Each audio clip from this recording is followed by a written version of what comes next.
जय हिंद, वंदे मातरम प्यारे साथियों और सभी साथियों को मेरा प्यार भरा नमस्कार। प्रिय साथियों, हम पढ़ रहे हैं छायावाद और छायावाद का आज अपना आखिरी स्तंभ है। यानी जिसे हम छायावाद का चतुष्टय या छायावाद के चार आधार स्तंभ कहते हैं, पंत प्रसाद निराला और महादेवी वर्मा। उनमें से आज अपना जो अंतिम कवि है साथियों, वो महादेवी वर्मा पढ़ेंगे। क्या पढ़ेंगे? छायावाद पढ़ेंगे। ये आरपीएससी फर्स्ट ग्रेड और आरपीएससी सेकंड ग्रेड दोनों के लिए है। साथ ही साथ यूजीसी नेट के लिए भी साथियों ये क्लास रामबाण और साबित होगी। और यदि आप इन नोट्स से लगातार इस क्लास को देखते हो साथियों, तो एग्जाम में ऐसा कोई भी प्रश्न नहीं आएगा जो अपन ने नहीं पढ़ा है। इसलिए साथियों मैं एक बार पुनः कहता हूं कि यदि ये गलती से आपके पास एक क्लास पहुंच रही है या पहुंच जाती है, तो निश्चित रूप से पूरी क्लास को जरूर देखकर जाएगा और शेयर और लाइक कमेंट करना मत भूलिएगा। यदि आपको कोई भी परेशानी है तो जरूर मेरे से पूछिएगा। तो एक शुरू करते हैं साथियों। हम आज पढ़ेंगे, क्या पढ़ेंगे? अपन पढ़ेंगे साथियों आज महादेवी वर्मा। और आज अपना ये शायद शायद साथियों छायावाद की ये अंतिम क्लास हो सकती है। इसके बाद अपने छायावाद के बाद जो चलेगा साथियों, वो चलेगा अपने हालावाद। क्या चलेगा? हालावाद। यानी छायावाद के साथ साथ साथियों अपने एक और चल रहा है एक और काव्यधारा थी इस युग में, जिसे हम हालावाद के नाम से जानते हैं साथियों। तो ये आती है साथियों, आज का अपना अंतिम कवि है छायावाद का, वो महादेवी वर्मा आती है। और महादेवी वर्मा के बारे में अपन पढ़ते हैं। तो देखिए यहाँ पहली बात देखते हैं, महादेवी वर्मा का जो जन्म हुआ साथियों वह 1907 में हुआ। और शायद साथियों ये हुआ, इनका लिख नहीं रखा मैंने, शायद फर्रुखाबाद इलाहाबाद में इनका जन्म हुआ। कहाँ याद नहीं आ रहा शायद, पर मेरे हिसाब से फर्रुखाबाद इलाहाबाद में साथियों इनका जन्म हुआ। किसका? महादेवी वर्मा का। फिर भी आप देखकर मुझे जरूर बताइए कमेंट में कि महादेवी वर्मा का जन्म कहाँ हुआ। वैसे मुझे शायद याद है कि महादेवी वर्मा का जो जन्म हुआ वो इलाहाबाद में ही, फर्रुखाबाद इलाहाबाद में ही हुआ। फिर भी आपको मैं देखकर बताऊंगा कि कहाँ हुआ। मैंने इसमें लिख नहीं रखा, मैंने पढ़े हुए साथियों से शायद बहुत दिन हो गए, इसलिए मुझे ये याद भी नहीं आ रहा है कि महादेव वर्मा का जो जन्म हुआ वो कहाँ हुआ। लेकिन बात करेंगे इसके बारे में भी। देखिएगा, उपनाम की बात करते हैं इनका, तो इनको है करुणा की कविता भी कहा जाता है, वेदना की प्रतिमूर्ति भी कहा जाता है, और आधुनिक काल की मीरा भी कहा जाता है। वेदना की प्रतिमूर्ति, जिस प्रकार घनानंद को साक्षात रस मूर्ति कहा जाता था, उसी प्रकार महादेवी वर्मा को वेदना की प्रतिमूर्ति भी कहा जाता है और आधुनिक काल की इन्हें मीरा कहा जाता है। क्यों?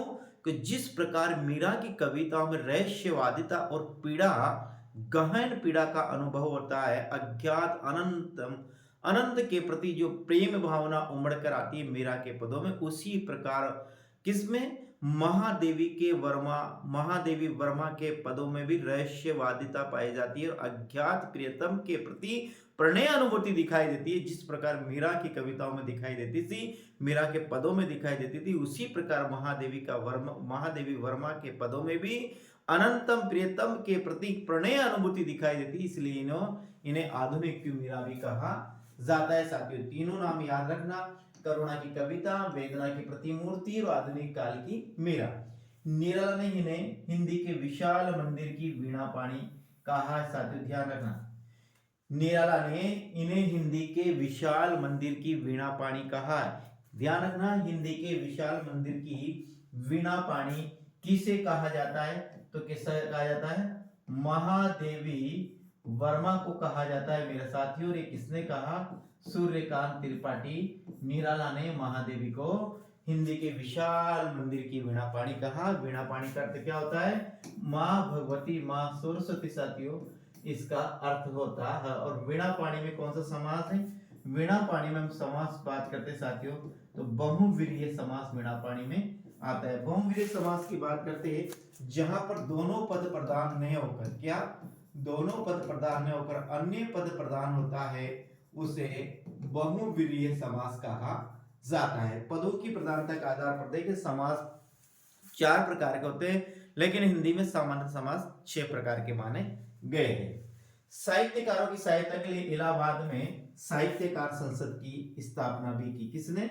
महादेवी वर्मा ने। कहां पर? साहित्यकारों की सहायता के लिए इलाहाबाद में साहित्यकार संसद की स्थापना की। ध्यान रखना, साहित्यकार संसद की स्थापना किसने की? तो महादेवी वर्मा ने इलाहाबाद में साहित्यकार संसद की स्थापना की है मेरे साथियों। नैनीताल में मीरा मंदिर की स्थापना की, ये भी ध्यान रखना, किसने? महादेवी वर्मा ने नैनीताल में मीरा मंदिर की स्थापना की है। आगे हम बात करते हैं, प्रयाग महिला विद्यापीठ की संस्थापिका है कौन? महादेवी वर्मा। प्रयाग महिला विद्यापीठ की संस्थापिक सदस्य थी, संस्थापिका सदस्य थी कौन? महादेवी वर्मा। इलाहाबाद में इन्होंने साहित्यकारों की सहायता के लिए साहित्य संसद की स्थापना की। नैनीताल में मीरा मंदिर की स्थापना की। और ये तीसरा पॉइंट, प्रयाग में महिला विद्यापीठ की स्थापना की महादेवी वर्मा द्वारा। इन सभी चीजों को अपनों को ध्यान में रखना है साथियों।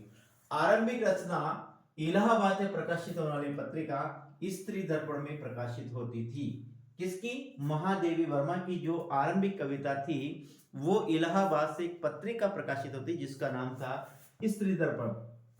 तो इसी स्त्री दर्पण में महादेवी वर्मा की कविता प्रकाशित होती थी। किसमें? स्त्री दर्पण पत्रिका में साथियों। चांद मासिक पत्रिका का संपादन किया किसने? स्वयं महादेवी वर्मा ने। किसने? स्वयं महादेवी वर्मा ने किसका? चांद मासिक पत्रिका का संपादन किया साथियों। चांद मासिक पत्रिका का संपादन किया। वेदना उनके काव्य का प्रमुख स्वर है। जिस प्रकार मीरा के काव्य का प्रमुख स्वर की बात करते हैं तो वह भी क्या है? वेदना है, पीड़ा है। वेदना है, पीड़ा है।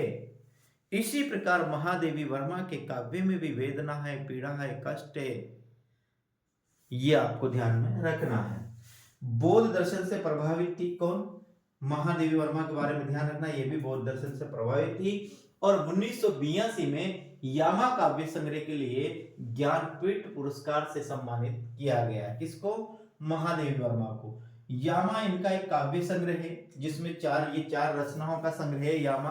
तो यामा के लिए महादेवी वर्मा को कौन सा ज्ञानपीठ पुरस्कार दिया गया है, जो साहित्य के क्षेत्र में भारत का सबसे बड़ा पुरस्कार है। कौन है? पुरस्कार है। यदि अपन इसको पुरस्कार लिखते हैं तो ये पुरस्कार है, ये साहित्यिक दृष्टि से, व्याकरणिक दृष्टि से अशुद्ध शब्द है। यह शुद्ध शब्द आएगा अपने पुरस्कार। क्या आएगा? पुरस्कार अपना शुद्ध शब्द आएगा। तो ध्यान रखना, महादेवी वर्मा को 1982 में यामा काव्य संग्रह के लिए ज्ञानपीठ पुरस्कार से सम्मानित किया गया। और ज्ञानपीठ पुरस्कार को भारत में साहित्य में सबसे बड़ा यदि पुरस्कार है तो ज्ञानपीठ पुरस्कार है साथियों, ये ध्यान रखना। और एक और कड़ी ध्यान में रखना आपको, ज्ञानपीठ से सम्मानित होने वाली हिंदी की एकमात्र लेखिका पहली है। कौन? ज्ञानपीठ पुरस्कार से सम्मानित होने वाली हिंदी की एकमात्र लेखिका, पहली लेखिका कवि है तो कौन है? तो अपन को ध्यान में रखना है, वो है महादेवी वर्मा। कौन? महादेवी वर्मा। यामा के लिए 1982 में इनको ज्ञानपीठ पुरस्कार मिला और ज्ञानपीठ पुरस्कार प्राप्त करने वाली हिंदी की एकमात्र लेखिका है साथी। कौन? महादेवी वर्मा। आगे इनकी प्रमुख रचनाओं की बात करते हैं मेरे साथियों। तो प्रमुख रचनाएं निहार, रश्मि, निर्जा, सांद गीत और यामा है। कौन? निहार, रश्मि, निर्जा, सांद गीत। निहार, रश्मि, निर्जा, सांद गीत। याद रखना, निहार, रश्मि, निर्जा, सांद गीत। निहार, निहार यानी देखना, रश्मि, निहार, रश्मि, निर्जा और सांद गीत।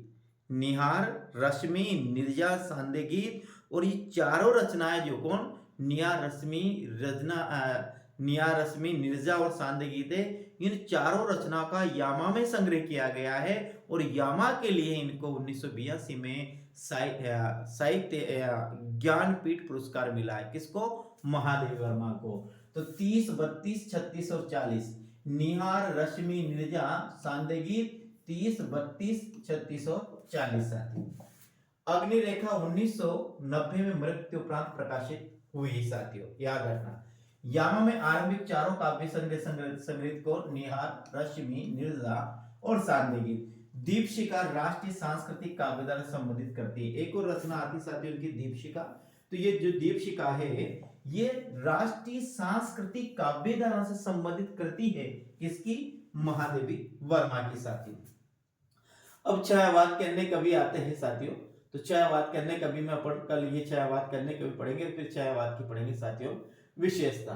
तो आज अपन ने पढ़ा महादेव वर्मा। महादेव वर्मा के बारे में और भी बहुत कुछ है साथियों, लेकिन अपन साहित्य पढ़ रहे हैं तो साहित्य के हिसाब से कवि का ज्यादा परिचय नहीं पढ़ सकते हैं। लेकिन जब महादेवी वर्मा को स्पेशल से पढ़ेंगे साथियों तो मैं आपको इसको बहुत विस्तृत रूप से बताऊंगा और अच्छे बताऊंगा।